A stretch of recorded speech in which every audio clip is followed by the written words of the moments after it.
안녕하세요 여러분. 건강한 노후를 위한 정보를 전달하는 백세건강입니다. 오늘 영상을 시작하기 전에 여러분께 하나의 충격적인 사실을 말씀드리고 싶습니다.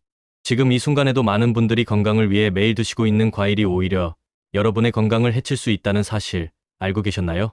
실제로 작년 영양학회에서 발표한 자료에 따르면 60세 이후 잘못된 과일 섭취로 인해 병원을 찾는 환자의 수가 무려 30% 증가했다고 합니다. 더 놀라운 것은 대부분의 환자들이 건강을 위해서 과일을 많이 먹었는데 라고 말한다는 점입니다. 여러분, 혹시 이런 경험 있으신가요? 건강을 위해 매일 포도를 한 송이씩 드셨는데 갑자기 발가락이 아프기 시작했거나 비타민C 보충을 위해 오렌지 주스를 매일 마셨는데 치아가 시리고 관절이 뻣뻣해지는 느낌을 받았거나 말입니다. 만약 이런 증상을 경험하셨다면 오늘 영상을 끝까지 보시는 것이 여러분의 건강한 노후를 위해 정말 중요할 겁니다. 오늘 저희가 다룰 내용은 단순한 건강 정보가 아닙니다. 실제로 희망종합병원 내분비내과 김정수 과장님과 서울건강의료원 류마티스내과 박민호 과장님의 연구 결과를 바탕으로 한 검증된 정보입니다. 특히 박민호 과장님은 최근 학술대회에서 60세 이후의 과일 섭취는 선택이 아닌 전략이어야 한다고 강조하셨습니다. 왜냐하면 나이가 들수록 우리 몸의 대사 능력이 변화하고 젊었을 때는 문제없던 음식들이 독이 될 수 있기 때문입니다. 오늘 영상에서는 먼저 60세 이후 절대 피해야 할 위험한 과일 4가지를 알려드리고 그 다음에는 매일 드셔야 할 기적의 과일 4가지를 소개해드리겠습니다. 그리고 마지막에는 실제 병원에서 권하는 올바른 과일 섭취법까지 모두 공개해드릴게요. 혹시 지금 드시고 있는 과일이 위험한 목록에 들어있다면 어떻게 하실 건가요? 계속 보시죠. 본격적인 내용을 시작하기 전에 실제 있었던 사례 하나를 소개해드리겠습니다. 작년 9월 부산에 사시는 이영희님 67세 여성분이 희망종합병원 응급실에 실려왔습니다. 증상은 극심한 발가락 통증과 부종이었죠. 응급실에서 혈액 검사를 해보니 요산 수치가 정상의 3배나 높게 나왔습니다. 바로 통풍 발작이었던 거죠. 담당 의료진이 이영희님께 평소 식습관을 물어봤을 때 놀라운 사실이 밝혀졌습니다. 이분이 건강을 위해 매일 포도를 한 송이씩 거의 6개월 동안 드셨다는 것입니다. 포도가 몸에 좋다고 해서 매일 먹었는데 이게 원인이라니 믿을 수가 없어요 라고 말씀하셨죠. 김정수 과장님은 많은 환자분들이 과일은 무조건 몸에 좋다고 생각하시는데 나이가 들수록 과일의 성분이 우리 몸에 미치는 영향이 달라진다고 설명하셨습니다. 과당이 많은 과일을 과량 섭취하면 요산 생성이 증가하고 이것이 통풍의 직접적인 원인이 될 수 있다는 거죠. 이영희님 같은 분들이 더 이상 나오지 않도록 오늘 우리가 꼭 알아야 할 정보들을 하나씩 살펴보겠습니다. 첫 번째로 주의해야 할 과일은 바로 포도입니다. 많은 분들이 포도가 왜 위험해? 라고 생각하실 텐데 그 이유를 자세히 설명해 드리겠습니다. 포도에는 과당이라는 당분이 매우 많이 들어 있습니다. 과당이 우리 몸에 들어오면 간에서 처리되는 과정에서 퓨린이라는 물질을 만들어냅니다. 이 퓨린은 다시 요산으로 변하게 되죠. 요산이 혈액 속에 너무 많이 쌓이면 관절의 결정체를 만들어서 극심한 통증을 유발합니다. 이것이 바로 통풍입니다. 한국통풍협회의 2023년 자료에 따르면 65세 이상 통풍 환자의 40%가 과당이 많은 과일을 과량 섭취했다고 나와 있습니다. 특히 포도는 100g당 과당이 약 15g 정도 들어있어서 한 송이를 다 드시면 하루 권장량의 2배 이상을 섭취하게 됩니다. 실제로 서울건강의료원 박민호 과장님의 연구팀이 통풍 환자 200명을 대상으로 조사한 결과 이 중 78%가 포도를 주 2회 이상 섭취했다는 결과가 나왔습니다. 박 과장님은 포도 자체가 나쁜 과일은 아니지만 60세 이후에는 일주일에 한 번에 10에서 15살 정도로 제한하는 것이 좋다고 권했습니다. 그렇다면 포도를 어떻게 먹어야 할까요? 만약 포도를 드시고 싶다면 식후 2시간 이후에 소량만 드시고 드신 후에는 반드시 물을 많이 마셔서 요산이 잘 배출되도록 도와주세요. 그리고 발가락이나 발목 관절에 조금이라도 이상한 느낌이 든다면 즉시 섭취를 중단하고 병원에 상담받으시기 바랍니다. 두 번째로 주의해야 할 과일은 파인애플입니다. 파인애플 하면 소화에 좋다고 알려져 있죠. 실제로 파인애플에는 브로멜라인이라는 효소가 들어있어서 단백질 분해를 도와줍니다. 하지만 이것이 오히려 독이 될 수 있습니다. 작년 10월 대전에 거주하는 최순덕님 72세 여성분의 사례를 말씀드리겠습니다. 최순덕님은 소화가 잘 안 된다는 이유로 매일 식후에 파인애플 2~3조각씩을 드셨습니다. 처음 한 달은 괜찮았는데 2달째부터 속이 쓰리고 명치 부분이 아프기 시작했죠. 결국 희망종합병원 소화기내과를 찾으신 최순덕님, 이내 식경검사 결과 위벽이 빨갛게 부어있고 여러 곳에 미세한 상처가 발견되었습니다. 바로 파인애플의 강한 산성과 브로멜라인 효소가 위벽을 자극해서 생긴 위염이었습니다. 담당 의사인 정혜진 과장님은 브로멜라인은 단백질을 분해하는 효소인데 이것이 위벽의 점막 단백질까지 분해할 수 있다고 설명했습니다. 특히 60세 이후에는 위산 분비량이 줄어들고 위벽이 얇아지기 때문에 파인애플의 자극이 더욱 치명적일 수 있다는 거죠. 또한 파인애플의 pH는 3.3에서 5.2 정도로 꽤 강한 산성입니다. 이는 위산과 비슷한 수준이에요. 건강한 젊은 사람이라면 문제없지만 나이가 들어 위벽이 약해진 상태에서는 이 산성이 직접적인 손상을 줄 수 있습니다. 실제로 한국소화기학회 2024년 조사에 따르면 60세 이상 위험 환자의 23%가 산성이 강한 과일을 자주 섭취했다고 나와 있습니다. 이 중 파인애플이 가장 높은 비율을 차지했죠. 만약 파인애플을 드시고 싶다면 절대 공복에 드시지 마시고 반드시 식사를 충분히 하신 후 30분 이후에 아주 소량만 드세요. 그리고 우유나 요거트와 함께 드시면 산성을 중화시키는 데 도움이 됩니다. 무엇보다 속쓰림이나 소화불량 증상이 있으시다면 즉시 중단하시기 바랍니다. 세 번째로 주의해야 할 과일은 오렌지입니다. 비타민C 하면 가장 먼저 떠오르는 과일이 오렌지죠. 하지만 오렌지에 숨어있는 두 가지 위험성을 반드시 알고 계셔야 합니다. 먼저 첫 번째는 치아에 미치는 영향입니다. 부산에 사시는 김철수님, 69세 남성분의 실제 사례를 들려드리겠습니다. 김철수님은 면역력 향상을 위해 매일 아침 오렌지 주스 한 잔씩을 마셨습니다. 약 4개월 정도 지났을 때 차가운 물을 마시거나 양치를 할 때마다 치아가 시리고 아픈 증상이 나타났죠. 치과에 가서 검사를 받아보니 앞니들의 에나멜층이 상당히 손상되어 있었습니다. 담당 치과의사인 이진우 원장님은 오렌지의 구연산이 치아 에나멜을 녹여서 생긴 산부식증이라고 진단했습니다. 오렌지의 pH는 약 3.3에서 4.2 정도로 매우 강한 산성입니다. 우리 치아의 에나멜이 손상되기 시작하는 pH가 5.5인데 오렌지는 이보다 훨씬 강한 산성이죠. 특히 오렌지 주스로 만들어서 마시면 구연산 농도가 더욱 높아져서 치아에 직접적인 손상을 줍니다. 두 번째 위험성은 관절에 미치는 영향입니다. 이건 많은 분들이 모르시는 사실인데 오렌지의 강한 산성 성분이 관절염을 악화시킬 수 있습니다. 실제로 서울건강의료원 류마티스 내과 박민호 과장님의 연구에 따르면 류마티스 관절염 환자 150명을 대상으로 한 조사에서 산성 과일을 자주 섭취하는 그룹이 그렇지 않은 그룹보다 관절 염증 수치가 평균 25% 높게 나타났습니다. 박민호 과장님은 산성 성분이 체내 pH 균형을 깨뜨려서 염증 반응을 촉진할 수 있다고 설명했습니다. 특히 이미 관절염이 있는 분들의 경우 산성 과일 섭취 후 관절 통증이 심해지는 경우가 많다고 하네요. 대구에 사시는 박영희님, 71세 여성분도 비슷한 경험을 하셨습니다. 매일 아침 오렌지 2개씩을 드셨는데 한 달 정도 지나니까 평소에 아팠던 무릎과 손목 관절이 더욱 뻣뻣하고 아프기 시작했죠. 오렌지 섭취를 중단한 후 2주 만에 증상이 많이 완화되었다고 하셨습니다. 만약 오렌지를 드시고 싶다면 주스보다는 생과일을 드시고 드신 후에는 반드시 물로 입을 헹궈주세요. 그리고 관절염이 있으시거나 치아가 시리신 분들은 섭취를 제한하시는 것이 좋습니다. 네 번째로 주의해야 할 과일은 우리나라 가을의 대표 과일인 감입니다. 달콤하고 맛있는 감이지만 60세 이후에는 특히 조심해야 할 성분이 들어있습니다. 감에는 탄닌이라는 성분이 풍부하게 들어있습니다. 탄닌은 감의 떫은 맛을 내는 성분인데 이것이 우리 몸에서 여러 가지 문제를 일으킬 수 있습니다. 광주에 거주하는 정미경님, 74세 여성분의 사례를 말씀드리겠습니다. 정미경님은 가을철 내내 매일 감을 2-3개씩 드셨습니다. 감이 달고 맛있어서 식후 디저트로 즐기셨던 거죠. 그런데 한 달 정도 지나니까 변비가 심해지기 시작했습니다. 평소에 변비가 없으셨던 분인데 3-4일에 한 번씩만 화장실에 가게 되고 배변할 때도 너무 힘들어 하셨습니다. 결국 희망종합병원 소화기내과를 찾으셨는데 담당 의사인 이수진 과장님이 평소 식습관을 물어보니 감을 많이 드신다는 것을 알게 되었죠. 이수진 과장님은 탄닌은 장 운동을 억제하고 수분 흡수를 과도하게 촉진해서 변비를 유발한다고 설명했습니다. 특히 나이가 들수록 장 운동이 둔해지는데 여기에 탄닌까지 더해지면 심각한 변비가 생길 수 있다는 거죠. 또한 탄닌은 철분 흡수를 방해하는 특성이 있습니다. 60세 이후에는 철분 흡수 능력이 자연적으로 떨어지는데 탄닌이 이를 더욱 악화시킬 수 있습니다. 실제로 한국영양학회의 조사에 따르면 감을 자주 섭취하는 고령자 그룹에서 철결핍성 빈혈 발생률이 일반 그룹보다 18% 높게 나타났습니다. 더 심각한 것은 감을 너무 많이 먹으면 위석이라는 것이 생길 수 있다는 점입니다. 위석은 소화되지 않는 물질들이 위 안에서 덩어리를 만드는 것인데 탄닌이 위산과 만나서 딱딱하게 굳어질 수 있습니다.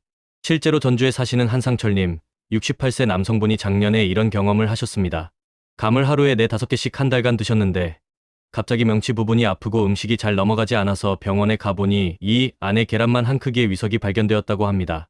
만약 감을 드시고 싶다면 하루에 1개 이하로 제한하시고 반드시 물을 충분히 마시세요. 그리고 변비나 소화불량 증상이 있으시면 즉시 감 섭취를 중단하시기 바랍니다. 이제 위험한 과일들을 알아봤으니 매일 드셔야 할 기적의 과일들을 소개해드리겠습니다. 첫 번째는 바로 석류입니다. 석류는 정말 놀라운 과일입니다. 석류에는 식물성 에스트로겐이 풍부하게 들어있어서 특히 여성분들에게 도움이 됩니다. 에스트로겐은 여성 호르몬인데 나이가 들면서 자연적으로 감소하게 되죠. 이때 석류의 식물성 에스트로겐이 부족한 여성 호르몬을 보충해주는 역할을 합니다. 실제로 대전에 사시는 김영자님, 65세 여성분의 사례를 말씀드리겠습니다. 김영자님은 갱년기 증상으로 많이 힘들어하셨습니다. 홍조, 불면증, 우울감 등의 증상이 심해서 일상생활이 어려울 정도였죠. 희망종합병원 산부인과 최미영 과장님의 권유로 석류 주스를 매일 아침 한 컵씩 드시기 시작했습니다. 3개월 정도 지나니까 홍조 증상이 현저히 줄어들고 밤에 잠도 잘 오기 시작했다고 하시네요. 최미영 과장님은 석류의 식물성 에스트로겐이 갱년기 증상 완화에 실제로 도움이 된다는 것이 여러 연구를 통해 입증되었다고 말씀하셨습니다. 특히 한국여성건강학회 2023년 연구에 따르면 석류를 꾸준히 섭취한 갱년기 여성의 80%가 증상 개선을 경험했다고 나와 있습니다. 또한 석류에는 엘라직산이라는 강력한 항산화 성분이 들어 있습니다. 이 성분은 우리 몸의 세포 손상을 막고 노화를 늦춰주는 역할을 합니다. 실제로 미국의 한 연구에서는 석류 추출물이 피부 세포의 콜라겐 생성을 촉진하고 주름을 개선하는 효과가 있다고 발표했습니다. 석류는 하루에 한 컵 정도의 주스나 석류 알갱이 반 컵 정도가 적당합니다. 특히 아침 공복에 드시면 흡수가 더 잘 됩니다. 두 번째 기적의 과일은 블루베리입니다. 블루베리를 슈퍼푸드라고 부르는 이유가 있습니다. 바로 안토시아닌이라는 성분 때문이죠. 안토시아닌은 블루베리의 보라색을 만드는 색소 성분인데 이것이 우리 뇌에 미치는 영향이 정말 놀랍습니다. 뇌의 혈관을 보호하고 뇌세포 간의 신호 전달을 개선하며 기억력을 향상시키는 효과가 있습니다. 서울에 거주하는 이정호님, 73세 남성분의 실제 사례를 소개해드리겠습니다. 이정호님은 최근 들어 기억력이 많이 떨어지신 것을 느끼셨습니다. 가족들 이름을 헷갈리거나 어제 한 일을 잘 기억하지 못하는 일이 자주 발생했죠. 걱정이 되어서 서울건강의료원 신경과를 찾아가셨는데 담당 의사인 김대수 과장님이 치매 예방을 위해 블루베리 섭취를 권하셨습니다. 이정호님은 매일 아침 블루베리 한 컵을 우유와 함께 드시기 시작했습니다. 6개월 정도 지나니까 기억력이 눈에 띄게 개선되었습니다. 가족들도 할아버지가 예전보다 훨씬 또렷해지셨다고 느낄 정도였죠.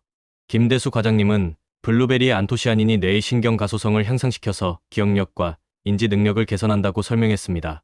실제로 미국 터프츠 대학교의 연구에 따르면 블루베리를 꾸준히 섭취한 65세 이상 성인들의 인지 능력이 그렇지 않은 그룹보다 평균 25% 높게 나타났습니다. 또한 치매 발병 위험도 40% 낮아졌다고 보고되었죠. 블루베리의 또 다른 장점은 혈당 지수가 낮다는 것입니다. 당뇨가 있으신 분들도 비교적 안전하게 드실 수 있습니다. 하루에 한 컵 정도, 약 80에서 100g 정도가 적당하고 냉동 블루베리를 드셔도 영양소는 거의 그대로 유지됩니다. 세 번째 기적의 과일은 체리입니다. 체리가 단순히 맛있는 과일이 아니라 천연 진통제 역할을 한다는 사실 알고 계셨나요? 체리에는 안토시아닌과 멜라토닌이 풍부하게 들어 있습니다. 안토시아닌은 강력한 항염 작용을 하고 멜라토닌은 우리 몸의 생체리듬을 조절해서 숙면에 도움을 줍니다. 인천에 거주하는 박순자님, 71세 여성분의 사례를 말씀드리겠습니다. 박순자님은 무릎 관절염으로 고생하셨습니다. 아침에 일어날 때마다 무릎이 뻣뻣하고 계단을 오르내리기가 너무 힘들었죠. 진통제를 먹으면 일시적으로 좋아지지만 위장장애 부작용이 걱정되어서 자주 복용할 수는 없었습니다. 희망종합병원 정형외과 조현민 과장님의 권유로 체리 주스를 매일 저녁에 한 잔씩 마시기 시작했습니다. 처음 2주 정도는 큰 변화가 없었는데 한 달 정도 지나니까 무릎 통증이 눈에 띄게 줄어들기 시작했습니다. 3개월 후에는 아침에 일어날 때 무릎이 뻣뻣한 느낌도 많이 사라졌고 계단 오르내리기도 훨씬 수월해졌다고 하셨습니다. 조현민 과장님은 체리의 안토시아닌이 관절 내 염증을 억제하고 콕스이라는 염증 효소의 활동을 차단해서 자연스럽게 통증이 완화된다고 설명했습니다. 실제로 미시간 대학교의 연구에 따르면 체리 주스를 마신 관절염 환자들의 염증 수치가 평균 23% 감소했다고 나와 있습니다. 또한 체리는 불면증 개선에도 탁월한 효과가 있습니다. 체리에 들어있는 천연 멜라토닌이 우리 몸의 수면, 호르몬 분비를 촉진해서 깊은 잠을 잘 수 있게 도와줍니다. 대구에 사시는 김환수님, 69세 남성분도 체리 주스를 마시기 시작한 후 30년 넘게 앓던 불면증이 크게 개선되었다고 하시네요. 체리는 생과일을 드시거나 100% 체리 주스를 하루에 한 잔 정도 마시면 됩니다. 특히 저녁 식사 후 2시간 뒤에 드시면 숙면에도 도움이 됩니다. 단, 당뇨가 있으신 분들은 당분이 있으니 양을 조절해서 드시기 바랍니다. 네 번째이자 마지막 기적의 과일은 토마토입니다. 토마토를 과일이라고 하면 의외로 생각하실 수도 있는데 식물학적으로는 과일에 속합니다. 토마토의 가장 놀라운 성분은 바로 리코펜입니다. 리코펜은 토마토의 빨간색을 만드는 색소 성분인데 이것이 우리 혈관에 미치는 영향이 정말 대단합니다.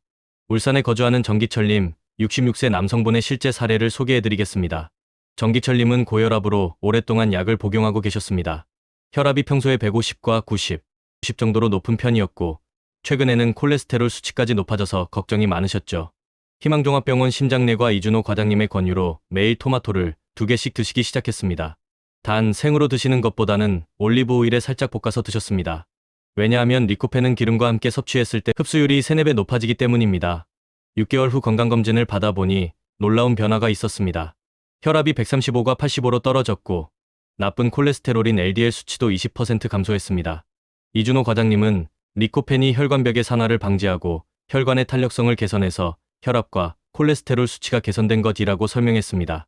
실제로 하버드 대학교의 대규모 연구에 따르면 리코펜을 많이 섭취하는 그룹이 그렇지 않은 그룹보다 심혈관 질환 발생 위험이 30% 낮았다고 보고되었습니다. 또한 뇌졸중 위험도 19% 감소했다고 나와 있죠. 토마토의 또 다른 장점은 칼륨이 풍부하다는 것입니다. 칼륨은 우리 몸에 나트륨을 배출시켜서 혈압을 낮추는 역할을 합니다.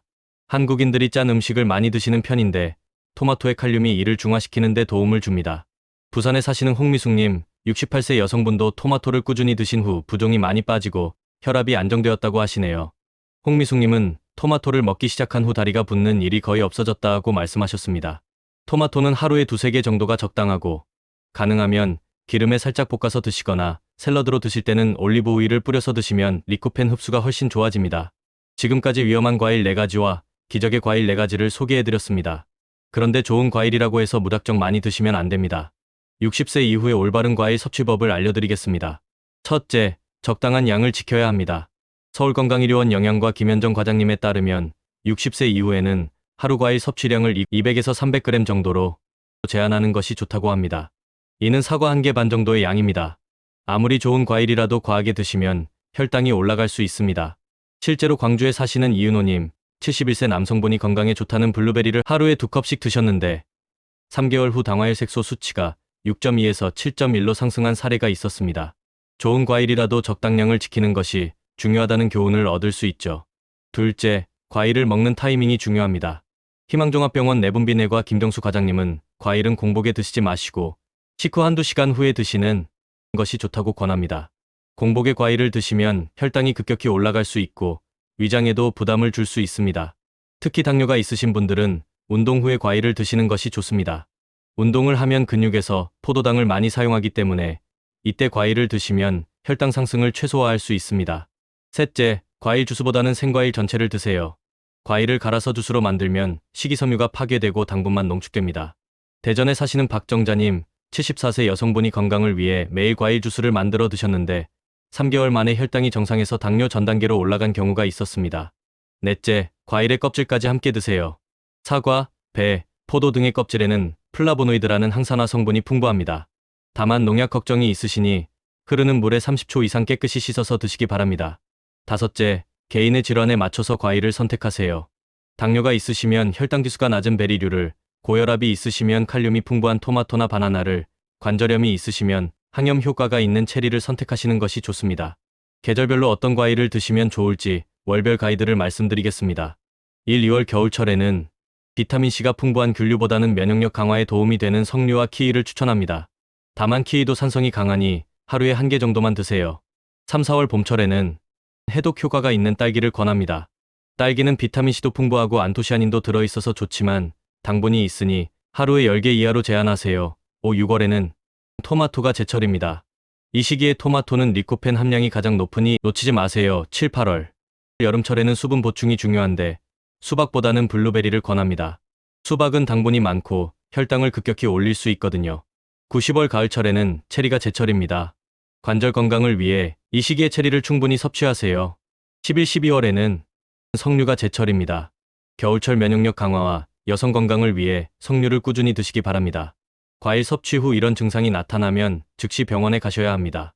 첫째, 관절 부위에 갑작스러운 통증과 부종이 생기면 통풍 발작일 수 있습니다. 특히 발가락, 발목, 무릎에 극심한 통증이 생기면 응급실에 가세요. 둘째, 속쓰림이나 복통이 지속되면 이염이나 위궤양일 수 있습니다. 검은 변이 나오거나 토열을 한다면 즉시 응급실에 가야 합니다. 셋째, 변비가 3일 이상 지속되거나 복부 팽만감이 심하면 장폐색 위험이 있습니다. 넷째, 혈당이 급격히 오르거나 당뇨 증상이 악화되면 즉시 내분비내과에 상담받으세요. 이런 증상들은 과일의 부작용일 수 있으니 절대 가볍게 넘기지 마시고 즉시 의료진의 도움을 받으시기 바랍니다. 오늘 영상에서 정말 중요한 내용들을 다뤘습니다. 60세 이후에는 과일도 전략적으로 선택해서 드셔야 한다는 것 기억하세요. 위험한 과일 4가지를 다시 한번 정리하면 포도는 통풍을 유발할 수 있고 파인애플은 위염을 일으킬 수 있으며 오렌지는 치아와 관절에 해로울 수 있고 감은 변비와 철분 부족을 일으킬 수 있습니다. 반면 기적의 과일 4가지는 석류는 갱년기 증상과 노화 방지에, 블루베리는 치매 예방과 기억력 개선에, 체리는 관절염과 불면증 개선에, 토마토는 고혈압과 혈관 건강에 도움이 됩니다. 가장 중요한 것은 적당량을 지키고 자신의 건강 상태에 맞춰서 선택하는 것입니다. 의심스러운 증상이 있으면 즉시 병원에 상담받으시고 절대 혼자 판단하지 마세요.